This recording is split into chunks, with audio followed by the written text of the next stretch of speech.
నందుడు, ఉపనందుడు ఇట్లా అక్కడున్న ఆ గోపాలకులంతా ప్రతి సంవత్సరము చేసే ఇంద్రుని యాగం గురించి మాట్లాడుకుంటూ ఉన్నారు. దానికి సరిపడే వస్తువులన్నీ సమకూర్చుకుంటూ ఉన్నారు. కృష్ణ పరమాత్మ ఏమనుకున్నాడు, ఇంద్రుడిలో అహంకారం వచ్చింది. ఆ అహంకారాన్ని అణిచివేయాలనుకున్నాడు. ఉద్వంసితు మనాహ అంటే అణిచివేయాలనుకోడు. మనసులో అట్లాంటి ఒక ఆలోచనతో ఏమీ తెలియని వాడిలాగా తన తండ్రిని అడిగినాడు అనమాట. ఏం జరుగుతోంది, ఈ అరేంజ్మెంట్స్ అంతా దేనికోసము అని అపృచ్ఛ అంటే అడిగినాడు. అపృచ్ఛ అంటే అడిగినాడు. దేనికోసము ఇవన్నీ జరుగుతున్నాయని మృదువుగా అడిగినాడంట తన తండ్రిని.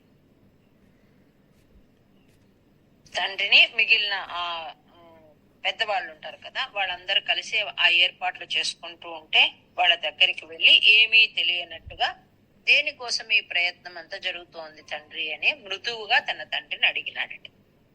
కదాచిత్ గోపాలాన్ విహితమఖ సంభార విభవాన్ నిరీక్ష్యత్వం శౌరే మఘవ మదముధ్వంసితు మనాః విజానన్నప్యేతాన్ వినయ మృదు నందాది పశుపాన్ అపృచ్ఛః కో వాయం జనక భవతాముద్యమ ఇతి. కృష్ణ పరమాత్మ అడిగినాడు తన తండ్రిని మృదువుగా, దేనికోసం ఈ ఏర్పాట్లన్నీ అని. అంటే అప్పుడు బబాషే అంటే చెప్తూ ఉన్నాడు తన తండ్రి, అంటే నందుడు వీళ్ళతో చెప్తున్నాడండి కృష్ణ పరమాత్మతో. ఏమని? సుతుడితో అంటే తన కుమారుడితో చెప్తున్నాడు. ఏమని? ప్రతి వర్షే అంటే ఏటేటా అంటాం కదా, అట్లా ఎవ్రీ ఇయర్ ఇంద్రుని గురించి మనము ఇంద్రునికి విధేయులై యాగము చేయాలి. ఇక్కడ మఖహ అనే పదం ఉంది, అంటే యాగం అండి. మఖహ అంటే యాగం. ఎందుకోసం చెయ్యాలి అంటే మనం చేసిన యాగం వల్ల అతను సంతృప్తి చెంది మనకు వర్షాన్ని కురిపిస్తాడు. ఈ భూమి పైన వర్షాన్ని కురిపిస్తాడు. ఆ వర్షం వల్ల మనమంతా సుఖపడతాం. ఎందుకు అంటే నృణాం అంటే మనుషులకు, నిఖిలం ఉపజీవ్యం అంటే మన బతుకంతా ఎట్లా ఉంటుంది అంటే ఆ వర్షాధీనమే అయి ఉంటుంది. మనము ఒకసారి చెప్పుకున్నాం, అంటే పరమాత్మ ఎట్లా సృష్టిస్తాడు అని భగవద్గీతలో. పరస్పరం భావయంత శ్రేయ పరమవాప్స్యథ అని, అంటే ఒకరికొకరు కలిసి మెలిసి ఉండి జీవితాన్ని కొనసాగించండి. ఒకరి జీవితం అంటే ఒకరికి ఇంకొకరి చేతిలో పెట్టింటాడని చెప్పుకున్నాం. అంటే వర్షాధారం ఎట్లా అంటే మనము పరమాత్మ దేవతల కోసం యాగం చేయాలి, వాళ్ళు తృప్తి చెంది మనకు వర్షాన్ని కురిపిస్తారని చెప్పుకున్నాం. ఇక్కడ అదే మాట అన్నమాట. అంత మనము నిశ్చయంగా వర్షాధీనమై ఉన్నాం. అంతేకాకుండా తృణ సలీల జీవ్యాహి, అంతా ఈ మనతో ఉన్న ఈ పశువులు వీటన్నిటికీ కూడా గడ్డి కావాలన్నా, వాటికి నీళ్లు కావాలన్నా కూడా మొత్తంగా కూడా ఈ వర్షం పైనే ఆధారపడింది. దానికోసమే ఇది చేస్తున్నామని చెప్తున్నారు. పూర్తిగా గడ్డి నీరు పైనే మన పశువులన్నీ ఆధారపడి ఉన్నాయి. మన జీవితం కూడా ఈ భూమి పైన సస్యశ్యామలంగా ఉండాలంటే వర్షం అవసరము. ఆ వర్షము కురిపించేది ఇంద్రుడు. అతని కోసం విధేయులై ప్రతి సంవత్సరము యాగం చేయాలి అని చెప్తున్నాడు. బభాషే నందస్త్వాం సుతనను విధేయో మఘవతః మఖో వర్షే వర్షే సుఖయతి స వర్షేణ పృథివీం నృణాం వర్షాయత్తం నిఖిలముపజీవ్యం మహితలే విశేషాదస్మాకం తృణసలిల జీవాహి పశవః. నందుడు చెప్పినాడు ఇట్లాగా అని చెప్పి, దాంతో కృష్ణ పరమాత్మ చెప్తున్నాడు, వర్షము ఇంద్రుడి వల్ల కురుస్తుంది అనే మాట నిజము కాదు అని చెప్తున్నాడు. సరసం అంటే ఇక్కడ సరిగ్గా ఆలోచిస్తే మఘవ జనిత వృష్టి అంటే ఇంద్రుడి వల్ల వర్షం కురుస్తుంది అని ఏ మాట అయితే ఉందో అది సత్యము కాదు అని చెప్తున్నాడు. ఎందుకు అంటే జీవానాం అదృష్టం సముచితం వృష్టి అంటే ప్రాణుల యొక్క అదృష్టం, జీవుల అదృష్టం వల్ల సముచితమైన అంటే ఎప్పుడు పడాలో ఎంత పడాలో అంత వర్షం పడాలి అంటే దానికి జీవుల అదృష్టం ఉండాలి. ఇంత అరణ్యంలో ఉండే ఈ చెట్లు చేమలు వృక్షాహ ఇవన్నీ ఇంద్రుడి కొరకు ఏమి యజ్ఞం చేసినాయి, ఏమి ఇస్తున్నాయి? అవి ఏమైనా ఇస్తున్నాయా? ఆ చెట్ల పైన అంతా వర్షం వస్తుంది కదా, మరి అవి ఏమి ఇస్తున్నాయి? అవి ఏ బలి ఇవ్వట్లేదు కదా అని చెప్తున్నాడండి.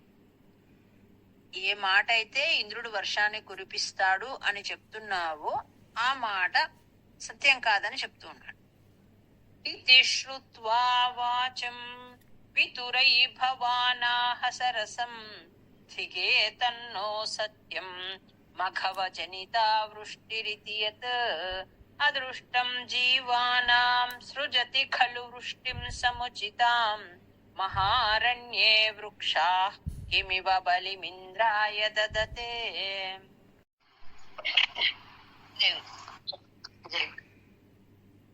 ఇక్కడ 3వ లైన్ లో ధరణి దేవా తర్వాత విసర్గ ఉందండి. ఆ విసర్గని హా అని రాసుకోవాలి.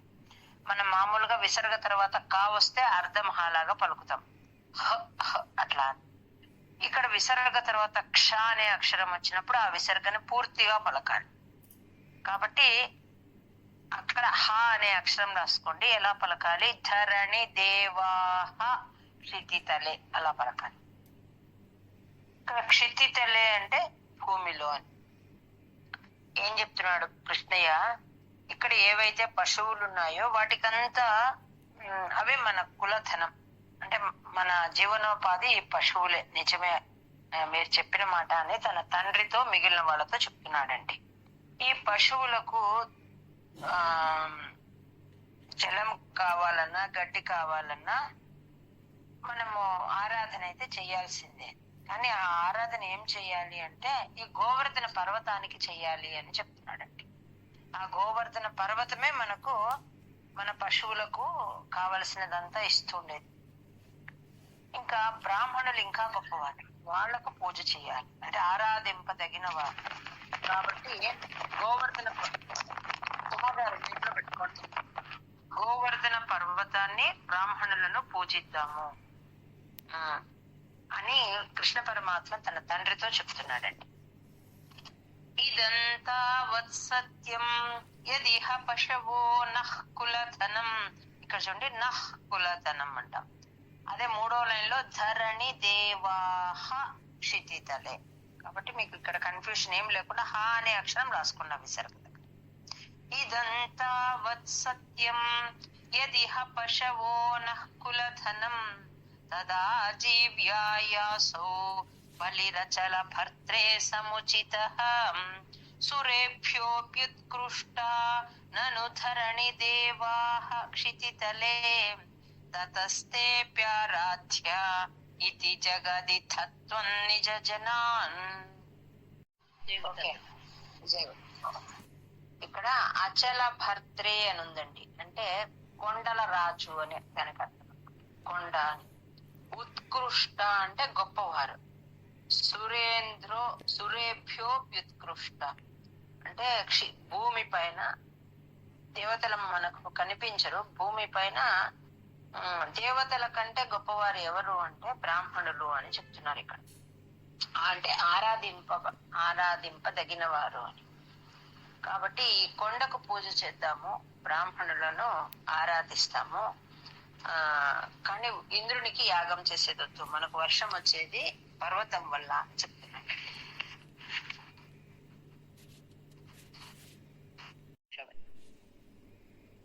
ఎప్పుడైతే కృష్ణ పరమాత్మ గోవర్ధన గిరికి పూజ చేద్దామని చెప్పినారో నందుడు సరే అన్నాడండి. అప్పటి వరకు వాళ్ళు ఇంద్రయాగమే చేస్తూ వచ్చినారు. కానీ ఫస్ట్ టైం ఇంద్రుడికి యాగం చేయకుండా గోవర్ధన గిరికి పూజ చేయాలని డిసైడ్ చేసుకుని ఏం చేసినారు, గోవర్ధన గిరికే ఇవన్నీ పెట్టాలనుకున్నారు. ఆహారం, రకరకాల ఆహారం ఏదైతే ఉందో అదంతా కూడా నైవేద్యంగా పెట్టాలి. ఇంకా పిల్లల ఉత్సాహం చెప్పేకి అలవి కాదు. వాళ్ళంతా ఏం చేస్తున్నారు, వాళ్ళకి ఇష్టమైనవి వాళ్ళ తల్లిదండ్రులతో చేయించుకొని వచ్చినారు. మీరు ఎవరు ఏం పెట్టినా అంతా తినేస్తుంది గోవర్ధన పర్వతము, మనల్ని రక్షించేది ఆ పర్వతమే అని చెప్పినాడు కృష్ణయ్య. దాంతో వీళ్ళు ఏం చేస్తున్నారు, అంతమంది గోపబాలురు కూడా వాళ్ళకి ఇష్టమైన పదార్థాలన్నీ వాళ్ళ తల్లిదండ్రులతో చేయించుకుని వచ్చినారు గోవర్ధన గిరికి పట్టడానికి. వాళ్ళు చేసి ఇచ్చినారండి అన్ని. తర్వాత బాగా చక్కగా స్నానం చేసి మంచి వస్త్రాలు వేసుకొని ఆభరణాలు ఏవేవో అన్ని వేసుకొని అందరు వచ్చినారు. ఆ గోవులను కూడా అట్లాగే రెడీ చేసినారు. మన పిల్లల్ని రెడీ చేసినట్టుగా వాళ్ళు గోవులను దూడలను అంతా రెడీ చేసి బాగా వాటికి కూడా రకరకాల మెడలో వీపు పైన అన్నిటికీ రకరకాల బొట్లు పెట్టారు. అన్ని ఏవేవో దండలన్నీ వేసి వాటిని తీసుకొచ్చినారు. బ్రాహ్మణులను పిలిపించి అక్కడ వాళ్ళందరినీ అర్చించినారు. ఆ గిరికి ప్రదక్షిణం చేసినారండి. అందరూ గిరికి పూజ చేసినారు, ప్రదక్షిణాలు చేసి నమస్కరించినారు. తెచ్చిన పదార్థాలన్నీ ఆ గోవర్ధన గిరికి నైవేద్యంగా పెట్టినారు. పరమాత్మ ఏం చేసినాడంటే ఆ పెట్టిన పదార్థం అంతా ఉంది కదండి, తానే పర్వత రూపం అంటే అంతర్గత రూపాన్ని స్వీకరించి వాళ్ళ పూజనంతా స్వీకరించినాడు. ఇవేవో వంటలన్నీ తయారు చేసుకుని వచ్చినారు కదా, అవన్నీ కూడా స్వీకరించినాడు. అంటే మనకు ఏదైతే ఏమంటారు ఆధారం ఉంటుందో దాన్ని పూజించాలి అని ఇక్కడ కృష్ణుడు చెప్పారు. అక్కడ పెట్టినవన్నీ ఏం చేసినాడు అంటే తాను పర్వత రూపాన్ని ధరించి అవన్నీ తిన్నాడండి. ఆ చూసే పిల్లలకు ఆనందం వేసింది అనమాట. ఊరికి అట్లా పెడతారు, మళ్ళీ మనమే తినేస్తాం కదా అవన్నీ. కానీ అట్లా కాకుండా ఆయన ఆ లీల చేసినాడు. ఒక అంశతో అవన్నీ తినేసినాడట అక్కడ పెట్టినవన్నీ. పిల్లలందరికీ చాలా సంతోషం వేసింది. భవద్వాచం శ్రుత్వా బహుమతియుతాస్తేపి పశుపాః విజేంద్రానర్చంతో బలిమదతురుచ్చైః క్షితిభృతే వ్యదుఃప్రాదక్షిణ్యం సుభృశమనమన్నాదరయుతాః త్వమాదశైలాత్మా బలిమఖిలమాభీర పురతః.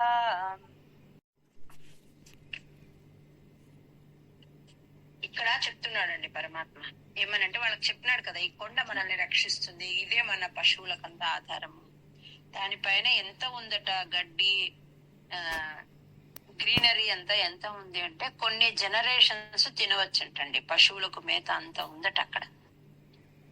ఇది రక్షిస్తుందని చెప్పినాడు కదా, ఆ పర్వత రూపంలో తానే అదంతా భుజించినాడు అనమాట. అంటే యజ్ఞ బలి అంటారు. అంటే మనం ఏదైతే నైవేద్యం పెట్టినామో అదంతా తినేసినాడు. చెప్తూ ఉన్నాడు అనమాట, నేను చెప్పింది నిజమే కదా, చూడండి చూడండి అని చూపిస్తున్నాడు. అంటే నేను అబద్ధం చెప్పలేదు, కిం విధతం, ఇదేమి అసత్యం ఏం లేదు, చూడండి నిజమే నేను చెప్పినది. ఆ పర్వతం అంతా తినేస్తోంది, మనమంతా దానికి పెట్టిందంతా ఉపభుంక్తే అంటే తిన్నది. ఈ పర్వతం ఏదైతే కనిపిస్తుందో ఇదే మనల్ని కాపాడేది. ఇక్కడ గోత్రే గోత్ర అని 2 సార్లు ఆ గోత్రం గురించి చెప్తూ ఉన్నారండి. అంటే ఒకటేమి గోత్రం అంటే కొండ అని, ఇక్కడ ఈ కనపడుతున్న కొండ అని, గోవర్ధనం అనే కొండ అని. గోత్ర ద్విషిచ కుపితే, ఇంకొక గోత్ర అనే పదం ఇంద్రుడికి వర్తిస్తుందండి. అంటే ఒకవేళ ఇంద్రుడు తనని పూజించలేదని కోపించినా కూడా ఈ కొండ మనందరినీ రక్షిస్తుంది. అట్లాంటి సమర్థత కలిగింది ఇది. అలం అంటే సమర్థత కలిగినట్లాంటి కొండ ఇది. కాబట్టి ఏం భయపడాల్సిన పని లేదని చెప్తే, ఆ పర్వతం ఆహారాన్ని తీసుకోవడము చాలా అద్భుతంగా అనిపించింది. అందరూ కూడా జహృషుహు అంటే చాలా ఆనందపడినారు అక్కడున్న గోకుల వాసులంతా. ఇంద్రుడు కోప్పడినా మనలందరినీ ఈ కొండ రక్షించగలదు, దీనికి అంతటి సామర్థ్యం ఉంది అని చెప్తున్నాడు. గోత్రో గోత్ర ద్వేషిచ, గోత్రో అంటే ఇక్కడ కొండ అని, ఈ కనబడుతున్న కొండ. ఇంకొక గోత్ర అంటే ఇంద్రుడు అని. అవోచశ్చైవంతాన్ కిమిహ వితథం మే నిగదితం గిరీంద్రో నన్వేషః స్వబలిముపభుంక్తే స్వవపుషాం అయం గోత్రో గోత్రద్విషిచ కుపితే రక్షితుమలం సమస్తానిత్యుక్తాః జహృషురఖిలా గోకులజుషః. పెద్దవాళ్ళకు కూడా సంతోషం వేసిందండి. అంటే ఆ గోవర్ధనగిరి అట్లా ప్రసాదాన్ని స్వీకరించడము అందరికి చాలా పరిప్రీత అంటే చాలా సంతోషపడినారు ఆ విషయాన్ని చూసి. అదంతా అదే విషయాలు మాట్లాడుకుంటూ వాళ్ళు ఇంటికి వెళ్ళిపోయినారనమాట అందరు. ఇక్కడ ఇంద్రుడికి తెలిసింది, అంటే నాకు చేసే యాగము ఆపబడింది, అంటే యజ్ఞం భంగమైందని తెలిసి అతను ఏం చేసినాడు, కోపానికి లోనైనాడు.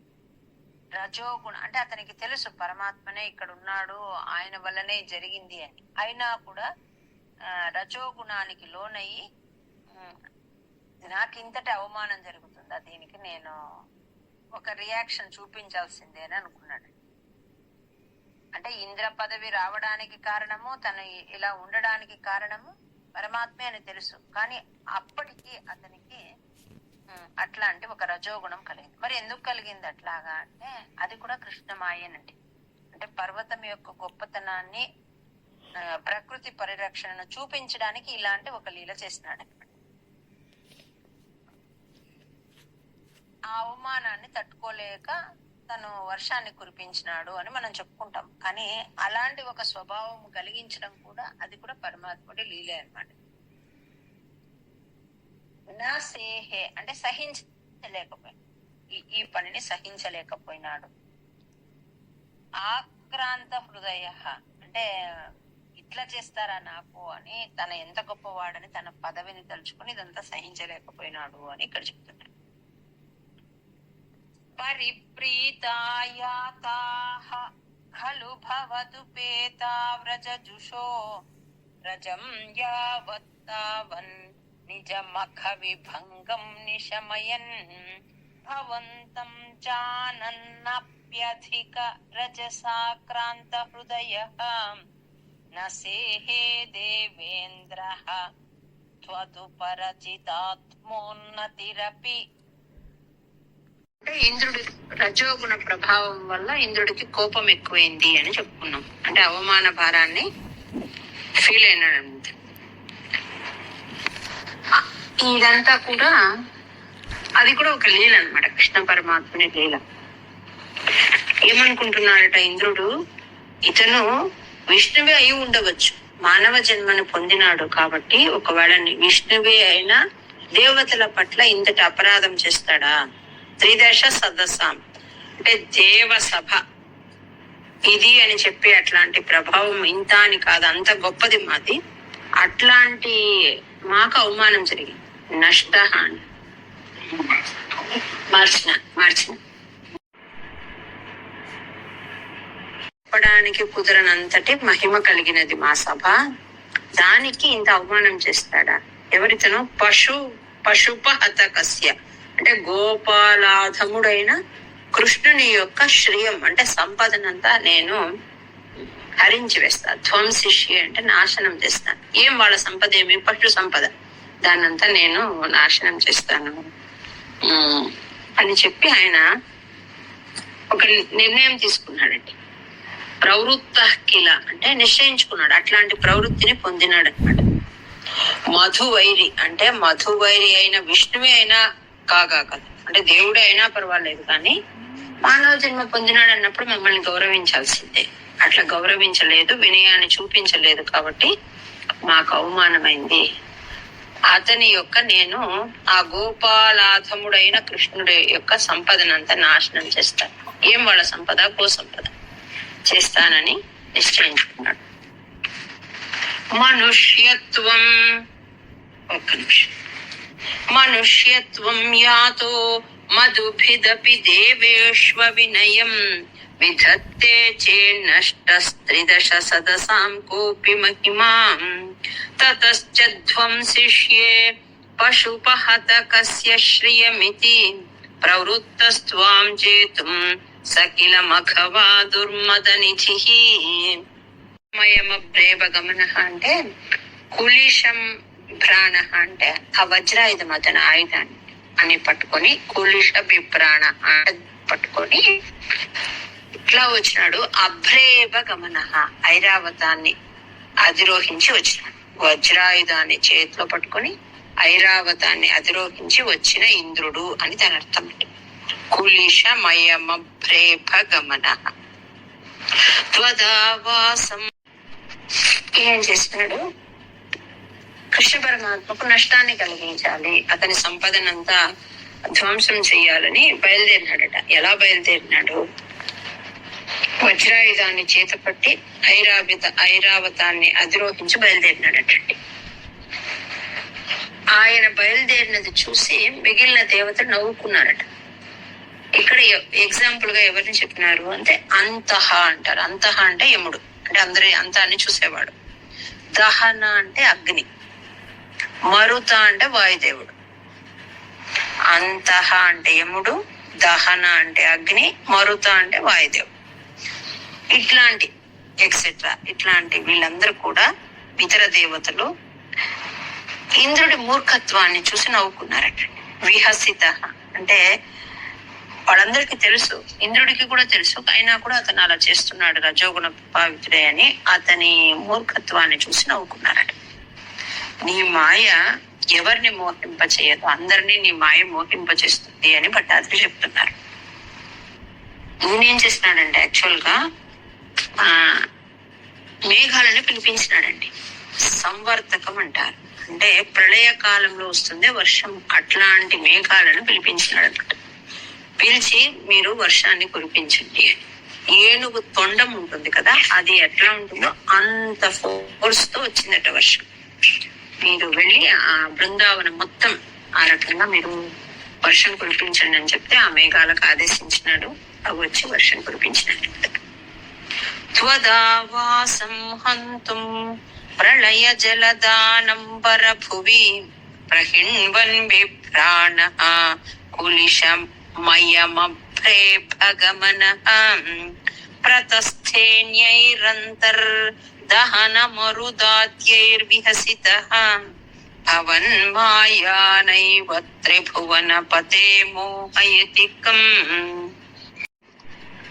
ఇద్దరు ఊరికి వచ్చినారు, అదే విషయాలన్నీ మాట్లాడుకుంటూ ఉన్నారనమాట. వాళ్ళతో చెప్తూ ఉన్నాడు పెద్దవాళ్ళందరితో. ఏమని, దేవేంద్రుడికి ఒకవేళ కోపం వచ్చినా మనం చేసిన పూజ వల్ల గోవర్ధన గిరి చాలా అది మనల్ని కాపాడగలదు. తర్వాత బ్రాహ్మణులను అర్చించినాం కదా, ఆ బ్రాహ్మణుల ఆశీర్వచన బలం వల్ల గోవర్ధన గిరి మనల్ని తప్పకుండా రక్షిస్తుంది, మీరు భయపడకండి అని వాళ్ళకు నమ్మకం కలిగేటట్లు మాట్లాడినాడు కృష్ణ పరమాత్మ. వాళ్ళతో అలా మాట్లాడినాడు. ఈయనేమనుకుంటున్నాడు, ఇంకా దేవేంద్రుడు రాలేదే అని వెయిట్ చేస్తున్నాడు. కిన్న ఆయాత ఇంకా ఎందుకు రాలేదు అని అనుకుంటూ ఉన్నాడు. అలాంటి ఓ గురువాయూరప్ప నా రోగ బాధను తొలగించు అని. గద అంటే రోగములను, ప్రణుద అంటే పోగొట్టు. సురేంద్ర క్రుద్ధశ్చేత్ ద్విజ కరుణయా శైల కృపయాపి అనాతంకోస్మాకం నియత ఇతి విశ్వాస్య పశుపాన్ అహో కిన్నాయాతో గిరిభిదితి సంచింత్య నివసన్ మరుద్గేహాధీశ ప్రణుదమురవైరిన్ మమ గదాన్. గిరిభిత్ అంటే ఇంద్రుడు అన్నమాట. కిన్న ఆయాత అంటే ఇంకను రాలేదే అని. ఇక్కడ మొదట్లోనే చెప్పినాడు కృష్ణుడు, మనం గోవర్ధన గిరిని పూజిస్తాము ఇంద్రుడి కోపంతో. ఒక ఆయన వెంటనే లేచి చెప్పినాడటండి, ఇంద్రుడికి కోపం వస్తే తట్టుకోలేమో, ఆ పైన నీ ఇష్టం, నువ్వే చూసుకోవాలి. అప్పటికే కృష్ణుడికి అందరూ వీళ్ళు ఏం చెప్పినా చేయడానికి సిద్ధమైపోయినారు కదా. వాళ్ళు ఏం మాట్లాడినా కృష్ణకు జై అని చెప్తారన్నమాట. వాళ్ళు చెప్పినారట, లేచి ఆ పిల్లలంతా ఇంద్రుడికి కోపం వస్తే కృష్ణుడు కాదు మేము చూసుకుంటామని చెప్పినారటండి ఆ పిల్లలు. అంటే ప్రకృతిని పూజిస్తాము అని. ఆ ప్రకృతిలో భాగం వచ్చి గోవర్ధన గిరి అని ఆయన చెప్పినట్లుగా చేస్తున్నారు. ఏం చెప్పినాడు, గోవర్ధనం యొక్క మూలం అంటే బుడం అంటారు. ఇప్పటికీ కూడా ఆ గోవర్ధన గిరి దగ్గర ఒక దగ్గర కృష్ణస్వామి పాదాలు ఉంటాయి అన్నమాట. అక్కడ ఆ బుడం దగ్గరికి వెళ్ళి పూజ చేయాలి. గోవులకంతా యమునా నదికి తీసుకెళ్లి బాగా స్నానం చేయించాలి. అక్కడ ఒక పర్టికులర్ ప్రదేశంలోనే చేయించాలి, మొత్తం యమున అంతా కాకుండా. వాటికి పసుపు కుంకుమ అంతా పూయాలి, పూలహారాలు వేయాలి, మంచి తొడుగులన్నీ వేయాలి, వాటికి మంచిగా ఆహారం తినిపించి బాగా వాటిని కూడా తయారు చేయాలి అందంగా. మనం కూడా అందరూ తయారు కావాలి. అక్కడ వచ్చి పూజ చేసి అంత నివేదన చేసి గోవర్ధన గిరికి ప్రదక్షిణ చేయాలి. అందరం గోవులను కూడా తీసుకెళ్లి ప్రదక్షిణ చేయాలి. చేసినాక ప్రసాదాన్ని తీసుకుందామని చెప్పారు. అందరూ అంగీకరించినారు. పూజ కంప్లీట్ అయిపోయింది. ప్రదక్షిణ చేసినారు, గోవులను రెడీ చేసినారు, అన్ని అయిపోయింది. తిన్నారు. పరమాత్మనే ఒక రూపంతో గోవర్ధనుడుగా తీసుకున్నాడు అనమాట. ఆ ప్రసాదం అలా తీసుకునేది చూసి వాళ్ళందరికీ చాలా సంతోషమైందని చెప్పుకున్నాను. మరి ఇంటికి వచ్చినారు. ఇంకా రాలేదే ఇంద్రుడని చూస్తున్నాడు కృష్ణ పరమాత్మ. నెక్స్ట్ 63 అది వర్షం అంతా ఆ రకంగా వచ్చిందట. దాన్ని వాళ్ళంతా తట్టుకోలేకపోయినారటండి. అన్ని మునిగిపోయినాయి అనమాట. అంతటి వర్షాన్ని కురిపించినాడు ఇంద్రుడు. ఇక్కడ 2 నుంచి అప్పుడు ఆ వర్షం ఎలా వచ్చింది అంటే ఇక్కడ వర్ణిస్తున్నారండి. ఒక నిమిషం మ్యూట్ లో పెట్టుకోండి. కరక అంటే వడగండ్లండి. వడగండ్లతో కలిసిన వర్షం వచ్చిందండి. దిశి అంటే అన్ని దిక్కుల్లో, అన్ని వైపులా. విపుల అంటే పెద్దగా, జోరుగా అంటారు కదా, అట్లా పెద్దగా వడగండ్లతో కలిసిన తోయధారై. అంటే ఎట్లా ఉంది ఆ ధార అంటే ఏనుగు తొండమంతా ఉందట. అంతటి జడివాన పడుతోందట. ఆ వర్షం వల్ల ఆ లోతట్టులో ఏవేవైతే ఇళ్ళుంటాయో అవన్నీ మునిగిపోయినాయటండి. అవి వచ్చిన వెంటనే ఇంకా పశువులన్నీ ఉంటాయి కదా, అవన్నీ గోపాలురు బాధపడ్డారు. ఆ పశువులన్నీ బాధపడ్డాయట. వెంటనే రక్షించమని వాళ్ళంతా అడుగుతున్నారనమాట. ఇంద్రుని బారి నుంచి రక్షించమని. అంటే ఇంద్రుడే ఈ వర్షాన్ని రప్పించేది అని వాళ్ళ మనసుల్లో భావన ఉంది కదా. కృష్ణ పరమాత్మ చెప్పినాడు, కాదు మనం గోవర్ధనగిరికి పూజ చేద్దాం, మనకి ఏదైనా కష్టం వస్తే గోవర్ధనగిరి ఆదుకుంటుంది అని చెప్పాడు కదా. వీళ్ళు ఇంద్రుని బారి నుంచి మమ్మల్ని రక్షించు, పాహి అని చెప్తే వాళ్ళకి అభయం ఇచ్చినాడు, భయపడవద్దని. మా బిభీత, భీత అంటే భయపడ్డం, మా బిభీత భయపడద్దండి అని వాళ్ళకి అభయం ఇచ్చినాడు. విపుల కరక మిశ్రైః తోయధారా నిపాతైః దిశి పశుపానాం మండలే దండ్యమానే కుపిత హరికృతాన్నః పాహి తేషాం వచనమజిత శృణ్వన్ మా బిభీతేత్యభణీః. ఇక్కడ మనం ఇంతకుముందు చెప్పుకున్నాం ఏమని, గోత్ర అని వచ్చింది చూడండి వెనక కూడా ఒకసారి. గోత్ర అంటే కొండ అని, గోత్ర శత్రోహో అంటే ఇంద్రుడు అన్నమాట. ఇక్కడ అంటే కొండల రెక్కలన్నీ ఖండించినాడు. అప్పుడు కొండలకంతా రెక్కలు ఉండేటటువంటి. మనం రామావతారంలో జాంబవంతుడి గురించి చెప్పుకున్నాం. జాంబవంతుడు ఎంతటి పాతవాడు అంటే కొండలకు రెక్కలు ఉన్నది కూడా చూసిన వాడు అని చెప్పుకున్నాం. లవణ సముద్రాలు కాకుండా మంచినీటి సముద్రాలను చూసిన వాడు అని చెప్పుకున్నాం. ఆ రెక్కలన్నీ ఖండించిన కొండలకు శత్రువు అన్నమాట ఇంద్రుడు. అట్లాంటి ఇంద్రుడు ఇప్పుడు వర్షం కురిపిస్తున్నాడంటే మనల్ని, నేను చెప్పినాను కదా ఏమని, ఆ గోవర్ధన పర్వతం మనల్ని రక్షిస్తుంది అని. కాబట్టి మీకు అనుమానం ఎందుకు, భయపడకండి, అందరూ గోవర్ధన పర్వతం దగ్గరికి వెళ్దామని అందరినీ తీసుకెళ్లాడండి. మొత్తం అక్కడ ఉన్న ఆ బృందావనంలో ఖాళీ చేసినట్టుగా అందరూ గోవర్ధన పర్వతం దగ్గర వచ్చేస్తున్నారు.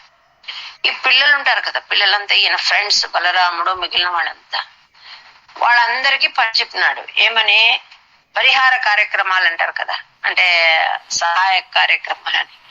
అట్లా ఒక పెద్ద బుట్టను అరేంజ్ చేసుకున్నారు. చిన్న పిల్లల్ని, పెద్దవాళ్ళని, నడవలేని వాళ్ళని, కొన్ని దూడలని, ఇంకా ఏవేవైతే ఉన్నాయో నడవలేను రాలేవు అనుకున్న వాటినన్నిటినీ కూడా బలరాముడు మిగిలిన పిల్లలందరూ తలపైన మోసుకొచ్చి గోవర్ధనగిరి దగ్గర పెట్టేస్తున్నారట.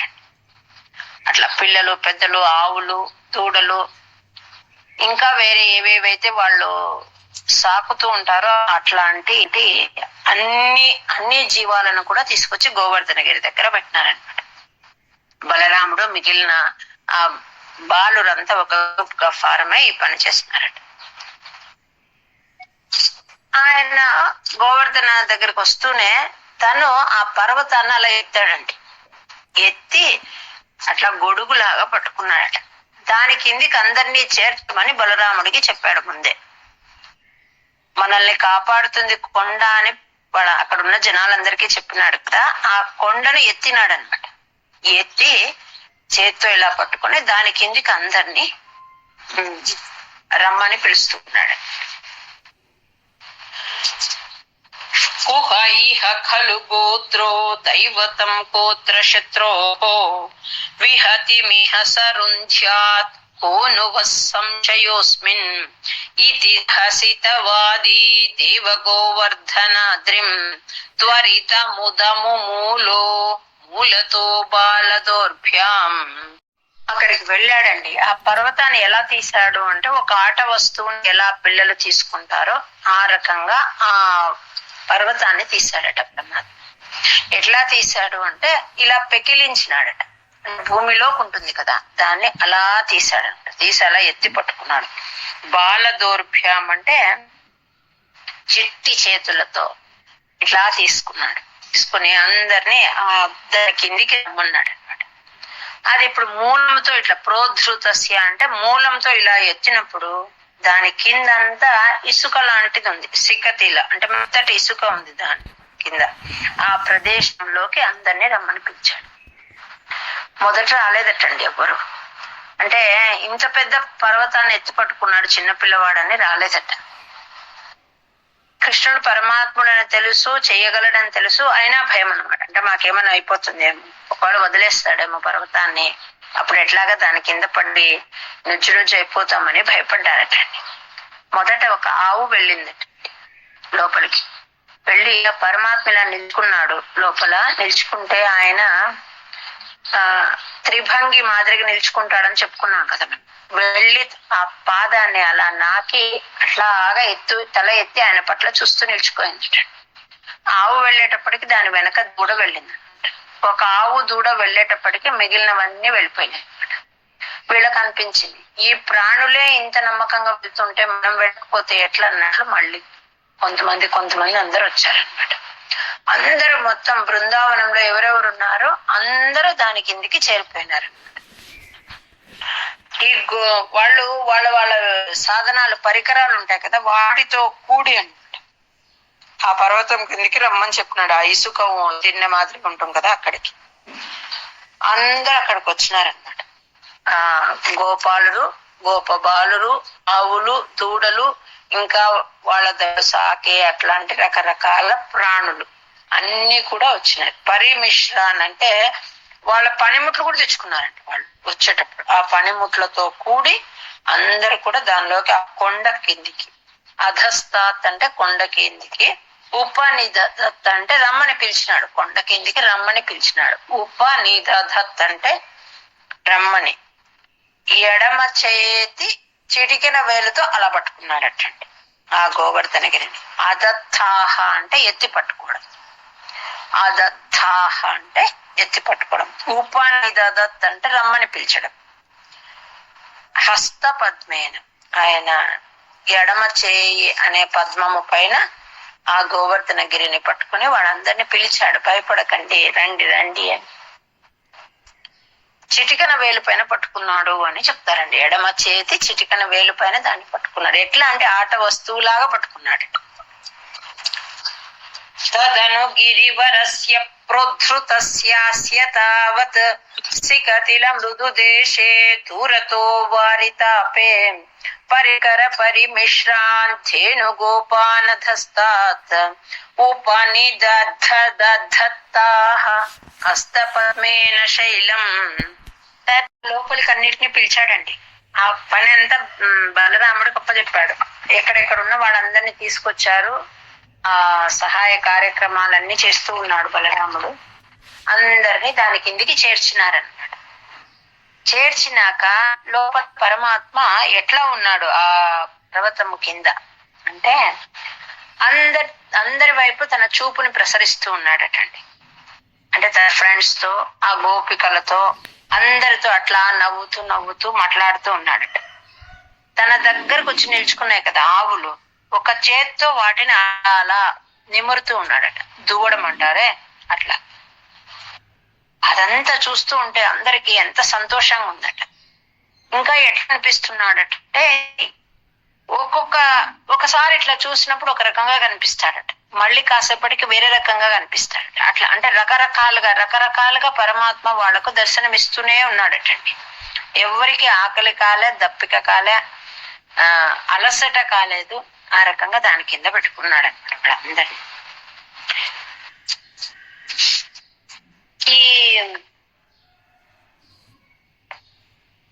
ఏమంటారు, ఆ సహచర మిత్రులు ఉంటారు కదా, బాలిక భిర్వయస్యైః, తన తోటి మిత్రులతో అంతా తమాషగా అంటే సరస సంభాషణలు చేస్తూ ఉన్నాడట. దగ్గరకు వస్తూ ఉన్నాయి అన్ని ఆవులన్నీ, దగ్గరికే ఉన్నాయి. వాటిని ఒక చేత్తో ఇట్లా ఇట్లా నిమురుతూ ఉన్నాడు. ఏకహస్తేన కండు అంటే కండు యతిసతి అంటే నిమ్ముతూ ఉండడం. ఈ రకంగా అక్కడున్న గోవ బృందం అంతా కూడా చాలా సంతోషాన్ని పొందినారండి. అయ్యో మా ఇళ్ళు ఏమైపోయినాయో, అంత వర్షం వస్తుంది కదా, లేకపోతే మాకు ఎట్లా భోజనం ఎట్లా, ఇంకోటి ఎట్లా, ఏ ఆలోచన లేదన్నమాట. అందరూ సంతోషంగా ఆ గోవర్ధన గిరి కింద ఉన్నారండి. భాగవతంలో ఒక చోటు వస్తుందండి, గొప్ప హరిదాసులు గురించి వస్తుంది. ఎవరెవరు ఆ హరిదాసులు అంటే, ధర్మరాజు కూడా గొప్ప హరిదాసుడు అంటండి, ఉద్ధవుడు హరిదాసుడు అంట, గోవర్ధన పర్వతం కూడా హరిదాసుడు అంట. మరి ఈ ముగ్గురులో ఎవరు గొప్పవాళ్ళు అని వస్తే, ఈ ముగ్గురి పైకి గోవర్ధన పర్వతం గొప్పదటండి, అంటే గొప్ప హరిభక్తి కలిగినదటండి. ధర్మరాజు, ఉద్ధవుడు, గోవర్ధన పర్వతం, ఈ ముగ్గురి రెఫరెన్స్ వస్తుంది ఒక దగ్గర, అంటే గొప్ప హరిదాసుల కింద. మళ్ళీ ఈ ముగ్గురులో ఎవరు గొప్పవాళ్ళు అంటే, ఎవరి భక్తి గొప్పది అంటే, గోవర్ధన పర్వతము హరిదాస వర్య దాన్ని వర్ణిస్తారు. గోవర్ధన పర్వతం అట్లాంటిది. భవతి విధృత శైలే బాలికా బిర్వయస్యైః అపి విహిత విలాసం కేళిలాపాదిలోలే సవిధ మిలిత ధేనోః ఏకహస్తేన కండూయతి సతి పశుపాలాః తోషమైషంత సర్వే. ఇక్కడండి ఆ పర్వతము ఎంత ఉంది అని చెప్తారు. 300 కిలోమీటర్లు ఉంటుందండి ఆ గోవర్ధన గిరి పర్వతం. అట్లాంటి పర్వతాన్ని చిట్టి బాలుడు ఎడమ చేతి చిటికెన వేలు పైన మోసాడు. ఇక్కడ ఒక విషయం చెప్తారు, ఏమని అంటే, ఎందుకు ఆ వేలుని తీసుకున్నాడు అంటే, ఆ చిటికెన వేలు పరమాత్మని ప్రార్థించిందట. నాకు అసలు ఇంపార్టెన్స్ లేదని చెప్పుకోయిందట. ఎందుకు అంటే, బొటన వేలేమో ఏ అని ప్రశ్నిస్తుంది ఎప్పుడు. ఎవరికైనా మనం అడగాలంటే బొటన వేలుతో ఎందుకు అంటాము కదా, అట్లా. చూపుడు వేలేమో తప్పు చూపిస్తుంది అన్నమాట. ఎప్పుడు ఎదుటి మనిషి తప్పు చూపిస్తూ నేనున్నానని ఆ చూపుడు వేలు చూపిస్తూ ఉంటుందట. మధ్యమమ్మ వేలు ఏం చేస్తుందంటే, మీ అందరికన్నా నేను పొడువుగా ఉన్నాను అని దానికి అదొక రకమైన గర్వం అట. అంటే తన ఇంపార్టెన్స్ ని చూపెట్టుకుంటూ ఉంటుందట.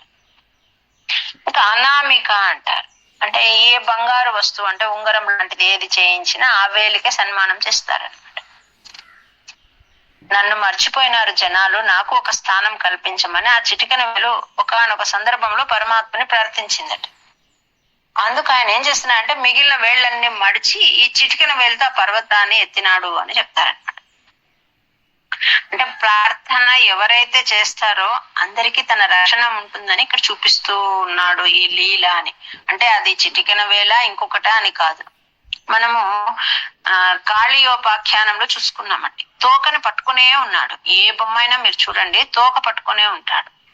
తల పైన తన చిందులాట, తన డాన్స్ అంతా కూడా. ఎందుకు అంటే తప్పు చేసినది తల, తోక కాదనమాట. కాబట్టి ఒకవేళ తోకను చేత్తో పట్టుకోకపోతే దానిపైన కూడా తన అడుగులు పడతాయి, దానికి ఇబ్బంది కలుగుతుందని ఆ తోకని పైన పట్టుకున్నాడు. అంటే దానికి రక్షణ కల్పిస్తూనే ఉన్నాడు మొత్తం ఆ ఉపాఖ్యానం అంతా కూడా. అంటే ఆ సీన్ అంతా కూడా తోకను పట్టుకునే ఉంటాడు. అంటే దానికి అది తప్పలేదు కదా, దానికి అభయం ఇస్తూ ఉన్నాడు. ఇక్కడ ఈ చిక్కిన వేల్ని అట్లా తన ప్రార్థనని మన్నించి దానికి ఒక అంటే ఎట్లా పట్టుకున్నాడు స్వామి అని చెప్పుకునేటప్పుడు ఆ చిటికెన వేలు గురించి మనం మాట్లాడుకుంటాం కదా, ఆ రకంగా దానికి కూడా ఒక శ్రేష్టమైన స్థానాన్ని కల్పించినాడు అని ఇక్కడ చెప్పుకుంటారు. ఇప్పుడు నెక్స్ట్ నుంచి ఉన్నది 6 నుంచి 10 వరకు ధృత విలంబిత అనే ఛందస్సు. నెక్స్ట్ విజయశ్రీ దువ్వ గారు. పెద్దది. ఈ పిల్లవాడేమో ఇంత చిన్నవాడు, ఎట్లా పట్టుకున్నాడు? వామకర స్త్రోరుహి, తన ఎడమ చేతితో ఎట్లా పట్టుకున్నాడు ఈ పిల్లవాడు? ఎంత అద్భుతం ఇది అని ఆ లోపల ఉన్న వాళ్ళంతా అనుకుంటున్నారు. అంటే ఇది గోవర్ధన గిరి ప్రభావమా, అంటే తన బరువు తగ్గించుకోయిందా, ఎట్లా పట్టుకోగలుగుతున్నాడు అని అక్కడ ఉన్న వాళ్ళలో వాళ్ళు చెప్పుకుంటారు. మరి కొండ ఇంత పెద్దది కదా, ఎట్లా పట్టుకున్నాడు అంటే ఆయన యోగేశ్వరుడు అండి. యోగేశ్వర కృష్ణ అంటారు. అంటే యోగులందరికీ యోగ శక్తిని ఇచ్చే పరమాత్మ ఆయన. అందులో ఆ అష్టాంగ యోగాలలో లఘిమ అని ఒక సిద్ధి ఉందన్నమాట. ఆ లఘిమ ఏమి అంటే ఎంత బరువైందైనా కూడా తేలికైపోతుంది, అది ఒక సిద్ధి. ఈయన అట్లా అంటే ఎంత బరువైన దాన్ని తేలికగా పట్టుకుంటారు ఆ సిద్ధి పొందిన వాళ్ళు. అది యోగంతో వస్తుంది అనమాట. యోగులందరికీ యోగం ఇచ్చాయని ఈయన అనమాట. అట్లాంటి యోగేశ్వరుడైన కృష్ణుడు ఆ లఘిమ అనే దీంతో ఆ పర్వతాన్ని ఎత్తి పట్టుకున్నాడు అనమాట. అందరూ దాని కింద ఆశ్రయం పొందినారు. ఎంత ఆనందంగా ఉన్నారంటే వెచ్చగా ఉన్నారటండి వాళ్ళు దాని కింద. పర్వతం పక్కనేమో వర్షం పడుతూనే ఉంది ధారగా. ఒక రోజు కాదు, కొన్ని గంటలు కాదు, 7 రోజులు నిరంతరం పడుతూనే ఉంది. కానీ ఎవ్వరికి విసుగు రాలేదు. ఎందుకు రాలేదు అంటే ఆ కృష్ణుడు నిలుపుకున్న భంగిమ ఉంది కదా, అదట చాలా చాలా అందంగా ఉందటండి. ఎన్నిసార్లు చూస్తూ ఉన్నా మళ్ళీ మళ్ళీ చూడాలనిపిస్తుంది. అంత బాగా పరమాత్మను చూస్తూ చూస్తూ అట్లా ఉన్నారు. వేరే వేరేగా దర్శనమిస్తున్నాడట కృష్ణుడు లోపల. ఒక్కసారి చూసినప్పుడు ఒక రకంగా కనిపిస్తే ఇంకొకసారి చూసే లోపల ఇంకొక రకంగా దర్శనమిస్తున్నాడు. తన చూపులతోనే వాళ్లకు ఆనందాన్ని కలిగిస్తున్నాడు, ఆకలి దప్పులు తీర్చేస్తున్నాడు. ఆ రకంగా దాని కింద వాళ్ళకు షెల్టర్ ఇచ్చినాడు. అహహధార్ష్ట్య అతి మహాన్ గిరిరేషతు వామకే కరసరోరుహితం ధరతే చిరం కిమిదమద్భుతమత్రిబలన్వితి త్వదవలోకిభిరాకథి గోపకైః. ఇంద్రుడికి చూస్తున్నాడు అనమాట. అంటే వీళ్ళందరి వాళ్ళ సంపదను నాశనం చేయాలి అని అనుకున్నాడు, కానీ ఏమీ జరగలేదు. అన్ని అంటే వాళ్ళు మొత్తం ఆ కొండ కిందికి చేరిపోయినాడు. ఈ పిల్లవాడి మొండితనం ఏమిది? దార్ష్ట్యం ధార్ష్ట్యం అంటే మొండితనం అనమాట. ఎంత మొండిగా జరుగుతోంది ఇక్కడ.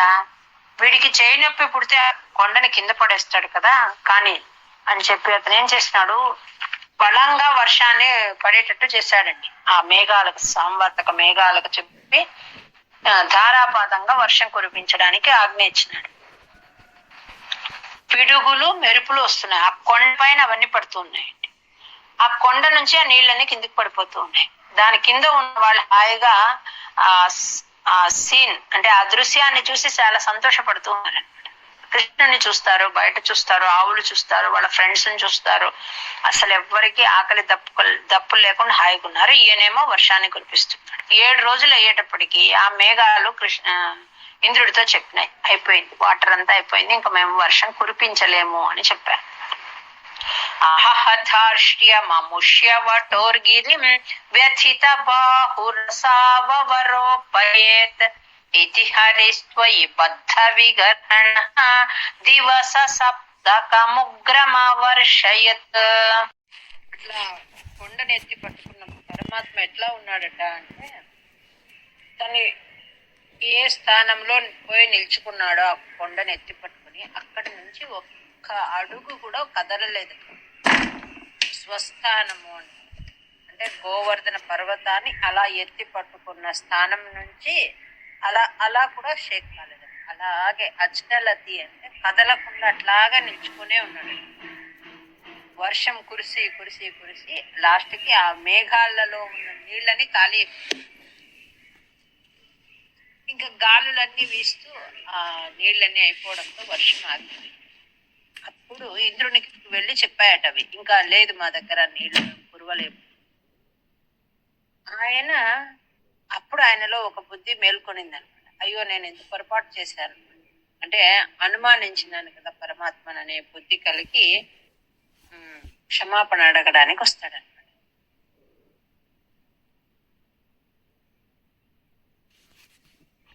పదాత్పదం గలిత సర్వజలే చ ఘనోత్కరే అపహృతే మరుతాం పతిః త్వదభిషంకితధి సముపాద్రవత్. ఇక్కడ ఈ దృశ్యాన్ని రకరకాలుగా భాగవత వర్ణన అంటే దాని యొక్క విశేషాలు రాసే దాంట్లో చాలాగా రాస్తూ ఉంటారండి. దీన్ని కూడా అంటే కృష్ణ లీలలలో గోవర్ధన లీల చాలా అద్భుతంగా బాగా వర్ణిస్తారన్నమాట. ఇక్కడ ఏం చెప్తారు అంటే లోపల కొండ పట్టుకొని ఉన్నాడు కదా పరమాత్మ.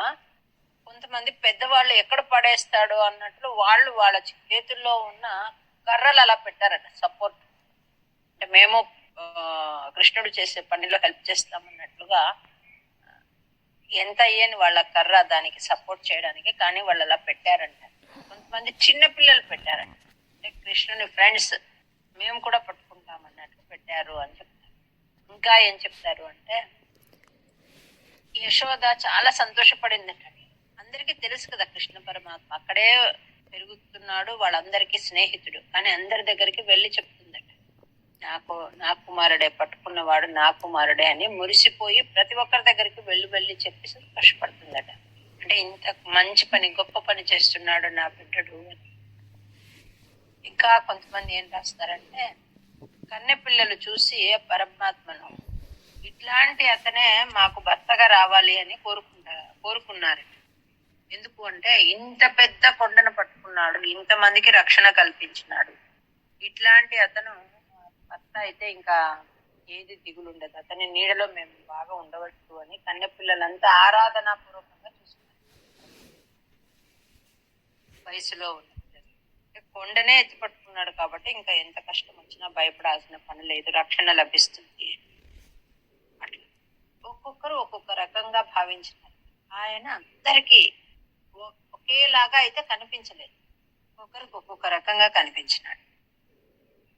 పర్వతం పట్టుకొని అలాగే ఉన్నాడు కదా. 7 రోజులే వర్షం తగ్గేటప్పటికి గోపబాలుని ఎవరినో పిలిచి చెప్పాడట, బయటికి వెళ్ళి చూడు తగ్గిందా అని.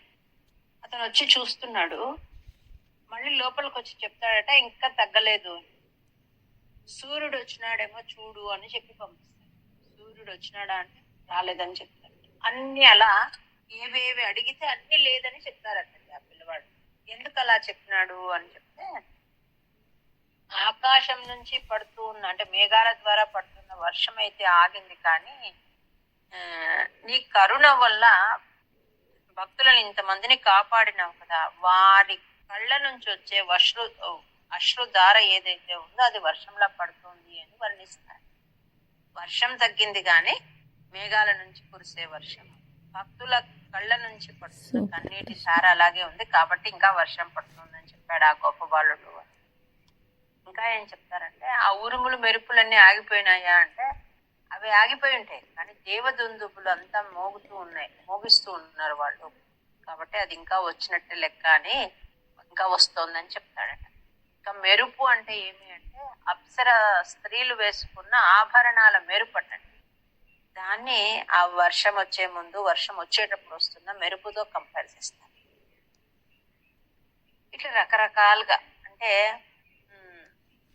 ఇంద్రుడికి భయం పట్టుకోయింది, నేను పొరపాటు చేసినానని చెప్పి.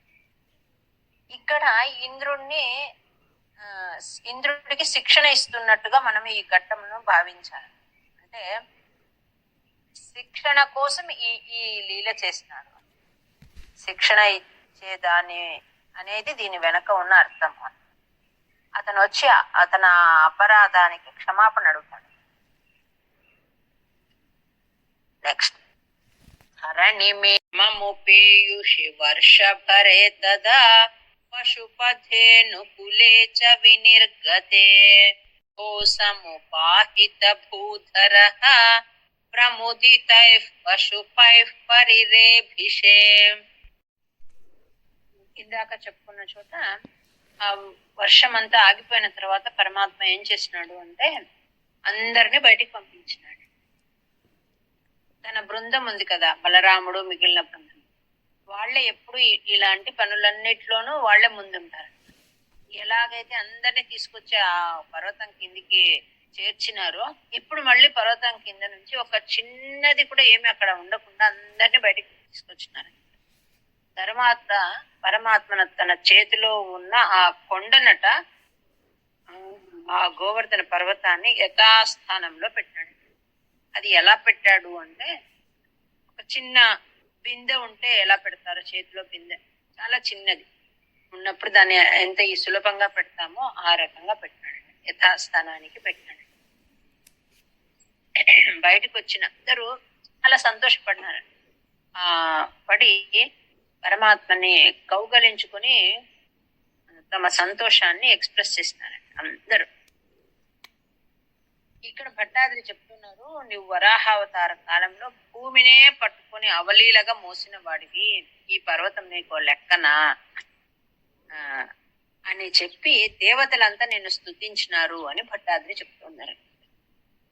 నువ్వు చాలా ఇంతకు మునుపు వరాహావతారం ఎత్తినప్పుడు ఇంత పెద్ద భూమిని ధృతవానపి ఎత్తిన వాడివి నీవు, ఇది క్షితిధర ఈ కొండ నీకు ఒక లెక్కనా అని దేవతలంతా ఆకాశంలో నిన్ను స్తుతిస్తున్నారు. స్వామి, అట్లాంటి ఓ నారాయణ, నా రోగం బాధ నన్ను తగ్గించు, రోగాల్ని పోగొట్టు అని వేడుకు.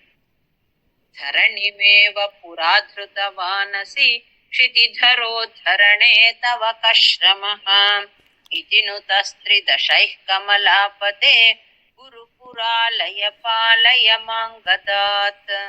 రెండు విషయాలు మనము ఈ గోవర్ధనోద్ధరణం ఈ ఘట్టంలో గుర్తుపెట్టుకోవాలండి. ఏమంటే, మనకు అందరికీ ఇది అనుభవం ఉంటుంది. ఏదో మనకు చిన్న చిన్న ఇబ్బందులు కలుగుతూ ఉంటాయి. అంటే శారీరక ఇబ్బంది కావచ్చు, ఇంకొకటి కావచ్చు. అంటే మనకి ఏదైనా శిక్ష పడింది, శిక్ష దొరికింది అంటే మనము దాన్ని ఎట్లా భావించాలి అంటే, దాని వెనక పరమాత్మ మనం ఏదో తప్పు చేసినామో ఆ తప్పు దిద్దుతున్నాడని భావించాలండి. అంటే ఇప్పుడు ఇంద్రుడికి ఎట్లా శిక్ష వేసినాడో అట్లా మనం తెలుసో తెలియకో ఏదో తప్పు చేసినాం, ఎవరినో ఇబ్బంది పెట్టినాం, లేకపోతే ఏదో తెలుసో తెలియక తప్పు చేసినాం, దానికి శిక్షగా ఈ కష్టం వచ్చిందని భావించాలి. అది ఒకటి. ఇంకొకటి, ఇక్కడ ఆయన చెప్పదలుచుకున్న విషయం ఏమి అంటే, మనం ఎవరి నీడలో అయితే బతుకుతూ ఉంటామో ఆ అధిష్టానాన్ని ఆరాధించాలి. ఇప్పుడు గోవర్ధన పర్వతాన్ని నమ్ముకొని ఉన్నాయి ఇన్ని జీవితాలు, కాబట్టి ఆ పర్వతాన్ని ఆశ్రయించి దానికి మనము పూజించాలి అని పరమాత్మ చెప్తారు.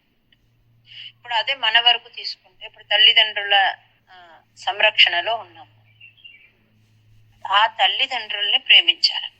అంటే వారిలో భగవంతుడు ఉన్నాడని వారిని ప్రేమించి గౌరవించాలి. ఇప్పుడు భార్య ఉంది, లేక భర్త ఉన్నాడు. ఇప్పుడు భార్య అంటే ఆమెకు కావలసినవన్నీ ఆమెను సంతోషపెట్టడం, అంటే వస్త్రాలు, ఆభరణాలు, ఆమె గౌరవానికి భంగం రాకుండా చూసుకుంటూ ఆమెలో ఉన్న భగవంతుడిని ఆరాధించాలి. ఇప్పుడు భర్త అన్నారు, అతనికి కావలసింది అంటే అతని సంరక్షణలో నువ్వు ఉన్నావు కాబట్టి అతనికి అనుగుణంగా ఉంటూ అతనిలో ఉన్న భగవంతుడిని ఆరాధించమని చెప్పు. ఇప్పుడు పిల్లలు అంటారు, మరి పిల్లల్ని ఏ రకంగా మనము వాళ్ళలో ఎలా చూడాలి భగవంతుని అంటే, ప్రతి చోట అంతే. ఇప్పుడు వాళ్ళకు అనుకోండి, వాళ్ళకు కావలసినవి ఇస్తూ, అంటే తినుబండారాలు కావచ్చు, ఇంకొకటి కావచ్చు, అంటే వాళ్ళకు ప్రీతి కలిగే పని చేయడం, ఒక ఆట వస్తువు కావచ్చు, తినుబండారాలు కావచ్చు, ఇలాంటివి ఇస్తూ వారిలో ఉన్న భగవంతుని గురించి ధ్యానించాలి. అట్లా ఇప్పుడు గురువు అంటారు, గురువుని ఏ రకంగా ఆరాధించాలి. ఒక నదీమ తల్లిని ఎట్లా ఆరాధించాలి, ఒక చెట్టును ఎట్లా ఆరాధించాలి, ఒక కొండని ఎట్లా ఆరాధించాలి, ఇట్లా రకరకాలుగా అన్నమాట. అంటే మనం దేని నుంచి ఆశ్రయం పొందుతాం, దేని నుంచి మనం ఇప్పుడు ఒక భూ పూజ అని ఎందుకు చేస్తాం, ఒక ఇల్లు కట్టుకున్నాం, మనం అక్కడ వసతిని ఏర్పాటు చేసుకుంటున్నాం, తవ్వుతున్నాం, పెడుతున్నాం, అంత భూమాతకు ఎంతో కష్టం కలిగిస్తుంది, కానీ అన్నిటినీ ఓర్చుకుంటుంది. ఆమె ఇష్టపడే పని ఏమి అంటే భగవద్ ఆరాధన. అది లేకపోతే ఆమె దుష్టులుగా భావిస్తుంది. ఇట్లా ప్రతి చోట, ఒక స్కూల్ అనుకోండి, ఒక కాలేజ్, ఏదైనా ఒక ఆఫీస్, దరిద్రం ఆఫీసు, దరిద్రం స్కూల్, ఇట్లంతా మాట్లాడుతూ ఉంటారు కొంతమంది. తప్పనమాట. మనకు జీవనోపాధి కల్పిస్తుంది కదా, ఏ వృత్తి చేపట్టినా ఆ వృత్తి, ఉన్న ఆఫీస్ అంటాం కదా, ఆ స్థలం, ఇవన్నీ కూడా పవిత్రమైనవిగా భావించాలి. మనం దేని నుంచి, ఎవరి నీడలో, దేని సంరక్షణలో ఉన్నామో వాటన్నిటిని కూడా ఆరాధించాలండి. అది దీని వెనక పరమాత్మ చెప్తున్న సందేశం. నెక్స్ట్, శిలైతే ఈయన అన్ని గొప్ప లీలలే చేస్తున్నాడు కదండి. ఇదైతే ఇంకా గొప్పగా అనిపించింది. కొండ పట్టుకోవడం ఎవరికైనా సాధ్యమవుతుంది కాదు కదా, లోకోత్తర కర్మ అంటారు. ఇట్లాంటి పనులు చేయడంతో ఆ గోపాలకులందరూ గొప్పగా, అంటే జగన్నాథుడిగా భావించినారు. కృష్ణ పరమాత్మ పొగిడినారు, కౌగలించుకున్నారు, రకరకాలుగా పక్క వాళ్ళతో మాట్లాడుతున్నారు దాని గురించి. ఇట్లంతా చేసినారు. చేసి ఏం చేస్తున్నారు అంటే, నందుడి దగ్గరికి పోయి ఏమి కృష్ణుడి గొప్పతనం, అతని జాతక విశేషాలు ఏమిటి అని అడిగినారట. భవజ్జాతకం అన్వపృచ్ఛం, ఎట్లా ఇలా ఎలా సాధ్యమైంది, అతని జాతక విశేషాలు ఏమిటి అని నందుడిని, అంటే వాళ్ళ తండ్రిని అడిగినారు. ఆలోక్య శైలోద్ధరణాది రూపం ప్రభావముచ్చైస్తవ గోపలోకాః విశ్వేశ్వరం త్వామభిమత్య విశ్వే నందం భవజ్జాతకమన్వపృచ్ఛన్. అప్పుడు ఈయన ఏం చెప్పినాడు నందుడు, అక్కడ అమ్మా ముద్ద రాజేశ్వర గారు మ్యూట్ లో పెట్టుకోండి. గర్గ మహర్షిని పిలిపించి నామకరణం చేసినారని చెప్పుకున్నాం కదండి. అప్పుడు గర్గుల వారు ఏమేమైతే చెప్పినారో అందులోని కొన్ని విశేషాలని వీళ్ళకి చెప్పినారటండి. అంటే చాలా గొప్పవాడవుతాడు ఈయన, మీకు కలిగిన ఎన్నో ఆపదల నుంచి ఇతని వల్ల రక్షణ లభిస్తుంది, ఇవన్నీ చెప్పినారు కదా గర్గులు. ఆ గర్గ మహర్షి చెప్పిన కృష్ణుని ప్రభావ విశేషాలన్నీ కూడా వివరించినాడు నందుడు. అదంతా తెలిసినాక ముందే ఈయన అందరినీ ఆకర్షిస్తూ ఉన్నాడు పరమాత్మ, అందరికీ ఆల్రెడీ ప్రేమ ఆయన పట్ల. ఇవి తెలుసుకున్న తర్వాత ఐధిష్ట ఇంకా పెరిగిందటండి వాడ. ఇంతకు మునుపు కన్నా ఇప్పుడు అనురాగం, వీళ్ళందరికీ కృష్ణుడి పట్ల అభిమానము, ఆదరము అంత పెరిగింది. బహుమాన భార అంటే ఆదరణ అంటారు. ఐధిష్ట అంటే పెరిగింది. తెలుసుకున్న తర్వాత ఇంకా ఎక్కువైందట ఆ ప్రేమ. గర్గోదితో నిర్గదితో నిజాయ వర్గాయతాతేన తవ ప్రభావః పూర్వాధికస్త్వై అనురాగయేషాం ఐధిష్ట తావద్ బహుమాన భారః. అక్కడ ఇంద్రునికి గర్వం తగ్గిపోయింది అని చెప్తాం కదా, అంటే అది ఒక స్వభావం, ఆ గుణము అట్లా అనిపించి ఈ లీల చేయాలనుకున్నాడు పరమాత్మ. ఈ రకంగా చేస్తున్నాడు. అతనికి జ్ఞానోదయం అయింది. అక్కడి నుంచి కామధేనువుతో కూడి వచ్చినాడండి, దేవలోకం నుంచి వచ్చినాడు. వచ్చి తను కిరీటం పెట్టుకుంటాడు కదా, మణిమౌళిన అంటే తన మణిమయ కిరీటంతో కూడి అలా పరమాత్మ పాదాలను తాకి నమస్కరించి క్షమాపణ చెప్తున్నాడు. అనేక విధాలుగా స్తుతించాడు. ఆయనే ఆ కామధేనువు యొక్క పాలను పిండి ఆ పాలతో స్వామి పాదాలకు అభిషేకం చేసినాడట. చేసి ఆ కిరీటాన్ని తగిలేటట్టుగా, అంటే గర్వము పోయింది అని అర్థం. ఇక్కడ కిరీటము అని చెప్పడము అంటే అది నేను ఇంద్రుడు అనే గర్వం, అది అంతా కూడా పరమాత్మ ఇచ్చినది అనేది మర్చిపోయి ఈ లీల చేయాలనుకున్నాడు. మనము ఈ వత్సలను గోపాలను అందరినీ బ్రహ్మదేవుడు దాచిపెట్టాడు అనుకున్నాం. అప్పుడు అక్కడ కూడా గర్వభంగం చేసినాడు. ఇప్పుడు ఇక్కడ కూడా అలా చేసినాడు. ఇక్కడ కిరీటం గురించి చెప్పడము అంటే అతనిలో ఉన్న అహంకారం పోయింది అని, నేను గొప్ప అనుకున్నాడు కదా, అదంతా పోయి ఆయన పరమాత్మకు పాదాభిషేకం చేసి అర్చన చేసి నమస్కరించినాడు. ముట్టి స్పృష్టువ అంటే తాకి నమస్కరించినాడు, రకరకాలుగా స్తుతించినాడు. తతో వమానోదిత తత్వబోధః సురాధిరాజ సహ దివ్య గవ్యా ఉపేత్య తుష్టా వసనష్ట గర్వః స్పృష్ట్వా పదాబ్జం మణిమౌళినాతే. తీసుకుని వచ్చినాడు అని చెప్పుకున్నాం కదండి. ఆ కామధేను బట చాలా స్నేహభావంతో పరమాత్మ పట్ల ప్రేమతో తన పాలధారలతో అభిషేకం చేసింది. పయోభిహి అంటే పాలతో అభిషేకం చేసింది. ఎందుకని చేసింది అంటే ఈ గోవులంతా కూడా దాని సంతతేనండి. అంటే ఇంతమంది నా బిడ్డలను కాపాడినావనే స్నేహ భావనతో, ప్రేమతో, కృతజ్ఞతతో అది అట్లా చేసిందండి. చేసి ఆ స్వామికి ఏమైంది అంటే తను కష్టపడి సంపాదించుకున్నాడు. అంటే 7 రోజులు ఆ కొండను అలా ఎత్తి పట్టుకుని గోవింద అనే నామాన్ని ఆయన సంపాదించుకున్న పేరండి. ఇంద్రుడు ఏం చేసినాడు, తన గజము అంటే ఐరావతము ద్వారా ఆకాశగంగ జలాలను తెప్పించినాడు. వాటితో పరమాత్మని అభిషేకం చేసినాడు. అంటే ఆయన సంతోషపడ్డాడు, ఆ కామధేనువు కూడా సంతోషపడ్డాడు. అంత రకరకాలుగా స్తుతించి అభిషేకం చేసినారన్నమాట. అప్పుడు గోవింద నామాంకితుడు అయినాడు పరమాత్మ. అంటే అందరూ గోవింద గోవింద అని పరమాత్మని, గిరిధారి అని, గోవింద అని, ఇవన్నీ కూడా ఆయన సంపాదించుకున్న నామాలు. ఆయన ఒక్కొక్క రాక్షసుని సంహారం చేసినాడు. మీరు కృష్ణాష్టోత్తరం చూసినారంటే ఈ పేర్లన్నీ మనం ఇప్పటి వరకు ఎవరెవరు చదువుకున్నామో అవన్నీ కనిపిస్తాయి. ఒక్కొక్క పేరు కనిపిస్తుంది. ఇవన్నీ కూడా ఆయన కష్టపడి సంపాదించుకున్న పేర్లు. అట్లా కామధేనువు గోవింద అని చెప్పి అభిషేకం చేసింది. ఇంద్రుడు ఏం చేస్తున్నాడు, ఆకాశ గంగా జలాల్ని తెప్పించి వాటితో పరమాత్మని అభిషేక్తుని చేసినాడు. స్నేహ స్నుతైస్త్వాం సురభిపయోభిః గోవింద నామాంకితమభ్యషించత్ ఐరావతోపాహృత దివ్య గంగా పార్థోభిరింద్రోపి జాత హర్షః. ఇదైపోతున్న ఏం చెయ్యాలి అంటే గోవింద నామ సంకీర్తనం, గోవింద గోవింద నారాయణ అఖిల గురో భగవన్ నమస్తే అనేది చెప్పాలండి. ఈ 4వ శ్లోకం అయిపోతూనే బ్రేక్ తీసుకుని ఏమని చెప్పాలి, గోవింద నామ సంకీర్తనం, గోవింద గోవింద నారాయణ అఖిల గురో భగవన్ నమస్తే. ఒకసారి చెప్పండి. ఇప్పుడు కామధేనుని తీసుకుని వచ్చాడు అని పరమాత్మకు తానే పాలు పిండి అభిషేకం చేశాడండి. గోవింద గోవింద అనే నామాన్ని ఎక్కువ ఉచ్చరించినాడు అన్నమాట. ఈ కామధేనువు కూడా వచ్చి తన పొదుగు నుంచి స్వామి పాదాల పైన పాలతో అభిషేకం చేసింది అనమాట. ఈ ఆవులన్నీ ఆ కామధేనువు సంతతి అనమాట. ఎక్కడ ఉన్నా కూడా దాని ఆరిజిన్ వచ్చి అక్కడ. ఆ రకంగా మ్యూట్ లో పెట్టుకోండి శ్యామల గారు.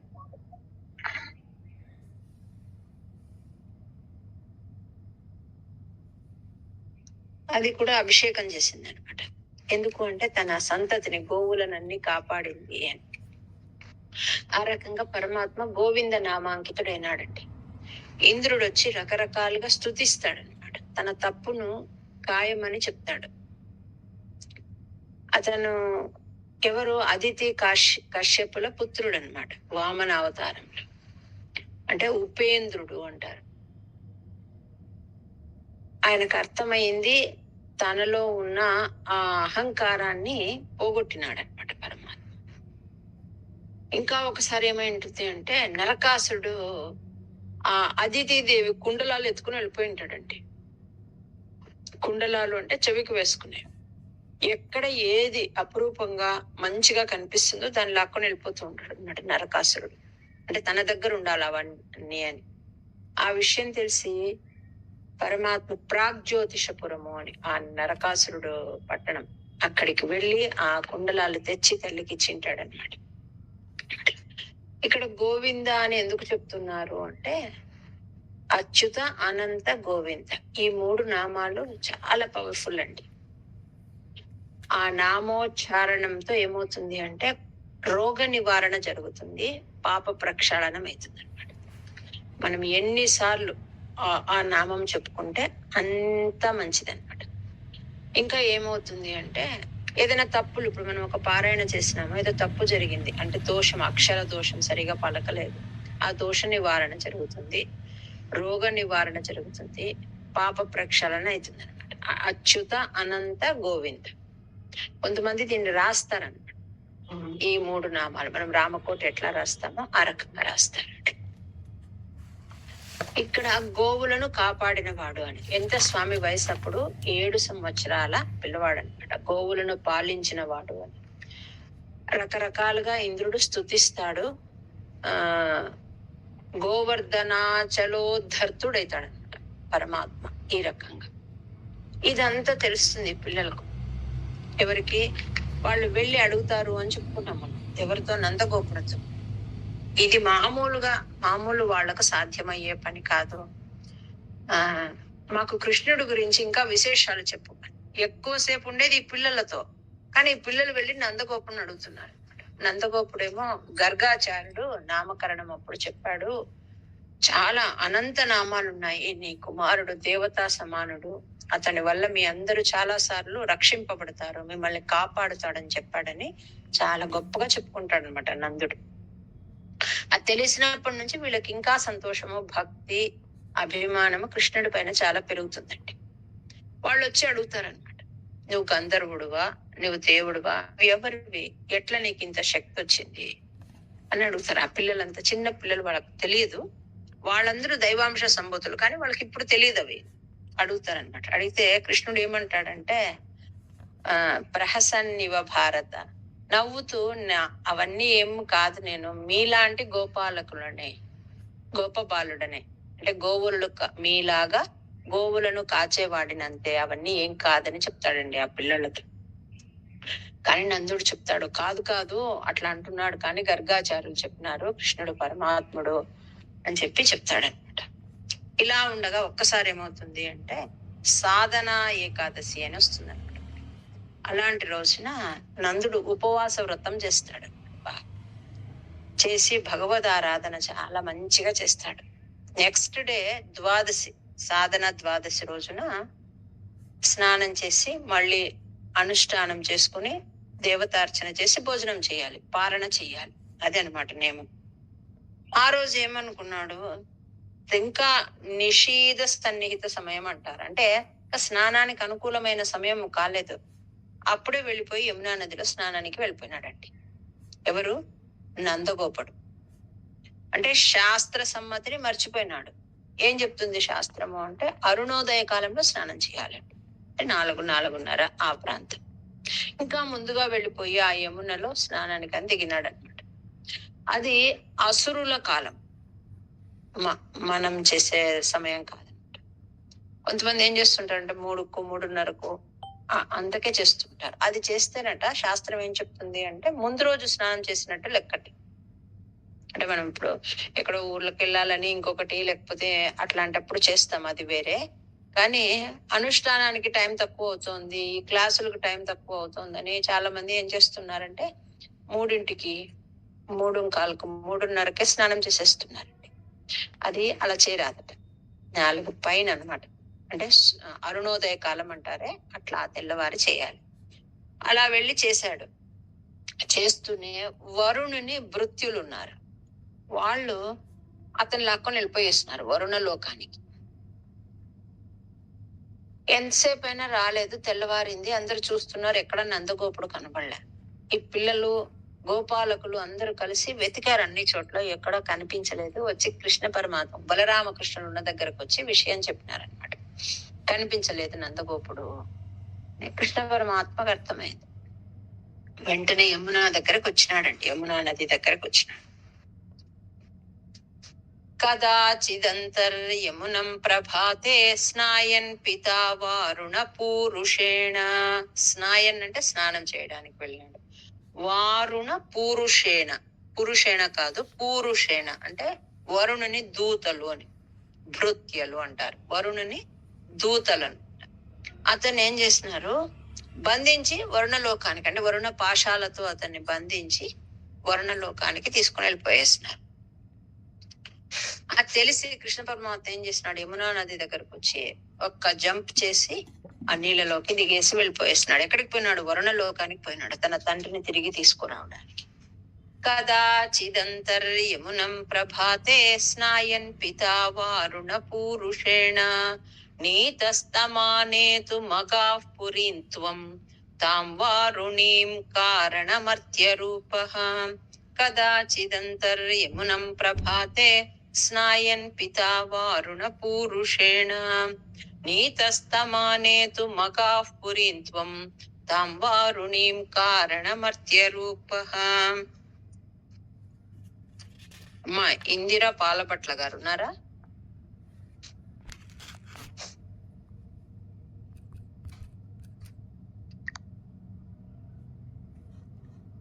ఇందిరా పాలపట్ల గారు ఉన్నారా?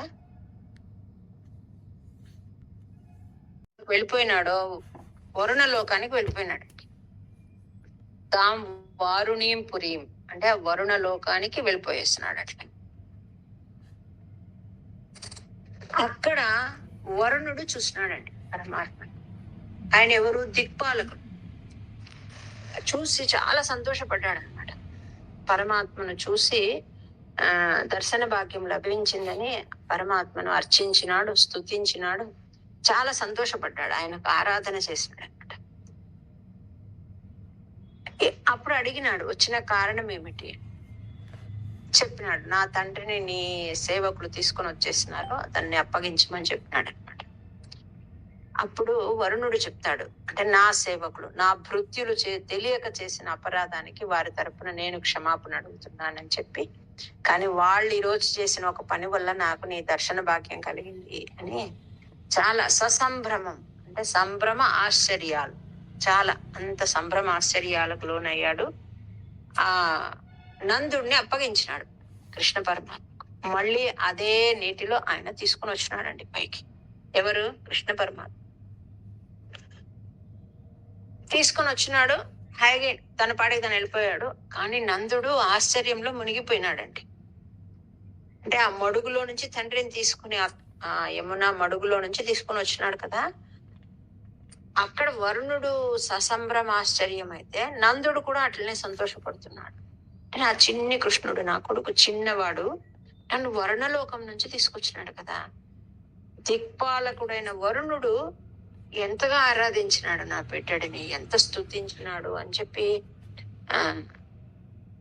ఉబ్బి తబ్బిబ్బైపోతూనే ఉన్నాడు అనమాట. ఆశ్చర్యము, సంతోషము వీటన్నిటితో ఇంత మహిమ కలిగిన వాడు నా బిడ్డడని సంతోషపడుతున్నాడు. అది అక్కడున్న గోపాలురను అంటే పెద్దవాళ్ళను అందరినీ పిలిచినాడండి. పిలిచి వాళ్ళతో అన్ని విషయాలన్నీ చెప్పినాడు అనమాట. అంటే నేను ఇట్లా స్నానానికి పోయినాను, అప్పుడు ఎవరో నన్ను ఇట్లా లాక్కెళ్లారు వరుణ పాశాలతో, కృష్ణుడు వచ్చి ఇట్లా తీసుకొచ్చినాడు అని చెప్పి అన్ని చెప్పినాడు అనమాట. అక్కడ పరమాత్మని వరుణుడితో పాటు శృత్యభిమాని దేవతలు కూడా, అంటే వేదాభిమాని దేవతలు కూడా కృష్ణుని స్తుతించి ఉంటారనమాట. అదంతా చూసింటాడు నందుడు. ఆ విషయాలన్నీ చెప్తాడనమాట. చెప్తూనే వీళ్ళకందరికీ ఆశ్చర్యం. ఎవరికి? గోపాలుడు. అంటే వరుణ లోకాన్ని నీకు చూపించినాడు అంటే వైకుంఠ లోకం, తన లోకాన్ని కూడా చూపించగలడు కృష్ణుడు అని వాళ్ళు భావించినారని.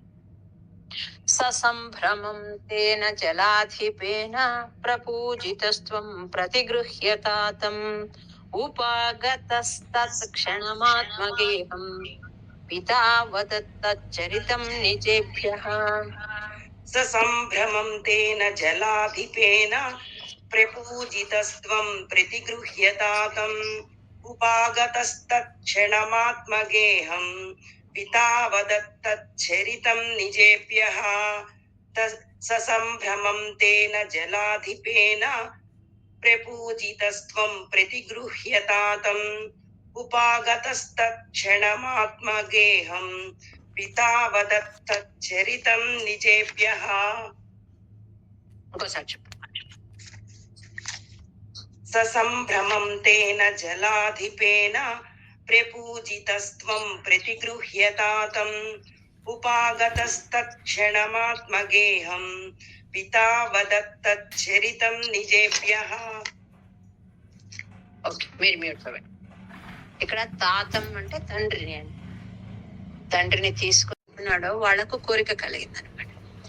ఏం కోరిక కలిగింది? ఇదే వరుణలోకం చూడాలనిపించలేదండి. వరుణలోకం గురించే ఇంతగా చెప్తున్నాడంటే తన వైకుంఠ లోకాన్ని కూడా చూపించగలడు ఇతడు. హరిం వినిశ్చిత్య అంటే శ్రీహరే మన కృష్ణుడు అని నిశ్చయించుకుని ఆ గోపాలుడంతా ఆ వైకుంఠాన్ని చూడాలనే కోరికను కృష్ణ పరమాత్మ ముందు వెలిబుచ్చినారు. అంటే మాకు చూపిస్తావా అని. అట్లాగే అని చెప్పినాడండి. ఏది? వైకుంఠ లోకం, ఏదో పండో ఇంకొకటో కాదనమాట, అది చూపించమని అడిగితే అలాగే అని చెప్పి వాళ్ళని యమునా నది దగ్గరికి తీసుకెళ్లి అందరు దీనిలో ఒక్క మునక వేయండి అని చెప్పాడు.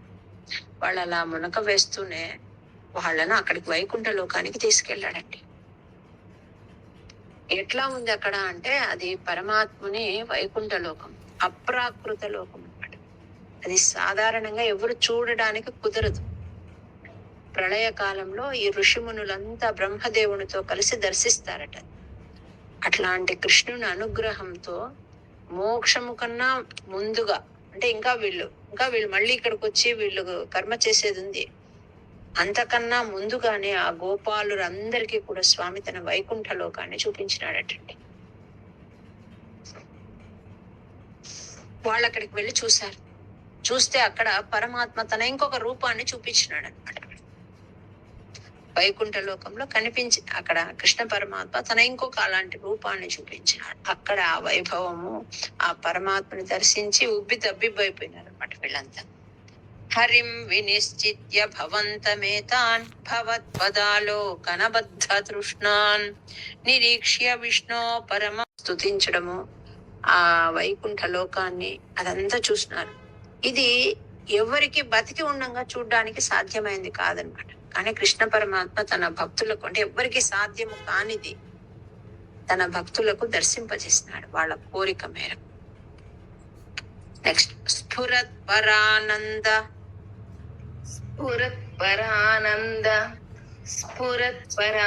పరమాత్మని చూసినారు. అక్కడ ఆయన్ని స్తుతించే ఋషిమునులు, తక్కిన దేవతలందరినీ చూసినారండి. చూసి దానిలో మునిగిపోయినారన్న.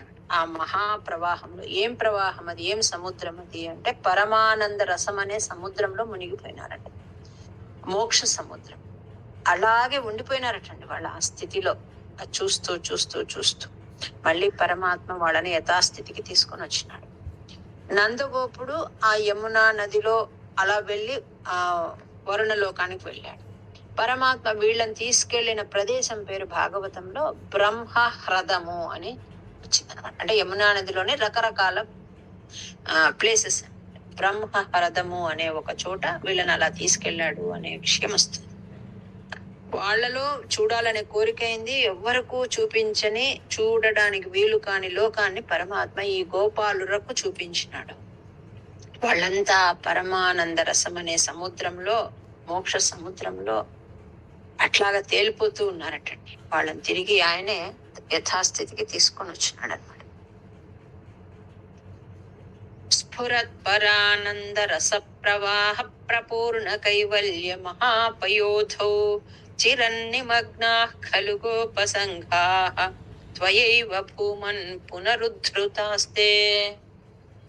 స్ఫురత్పరానంద రస ప్రవాహ ప్రపూర్ణ కైవల్య మహాప్రయో. ఏం చెప్తున్నారు? నీవు అరచేతిలో రేగుపండులాగా నీ భక్తులందరికీ నీ పరమ పదాన్ని చూపించినావు. నీ వైకుంఠ స్థానాన్ని ఇక్కడ భక్తులకు దర్శింపజేసినావు. ఏ అవతారంలో ఇలా చేశావు? ఏ అవతారంలోనూ చెయ్యలేదు ఇట్లాగా అని చెప్తున్నారు. కేవలం ఈ కృష్ణావతారంలో మాత్రమే ఎక్కడెక్కడ నీ భక్తులు ఉన్నారో వాళ్ళని వెతుక్కుంటూ వెళ్ళి వాళ్ళ కోరిక ఏది ఉన్నిందో, వాళ్ళ సాధన ఏది ఉన్నిందో దాని ప్రకారం, అంటే భక్తుల ఇష్ట ప్రకారం నువ్వు నడుచుకున్నావు.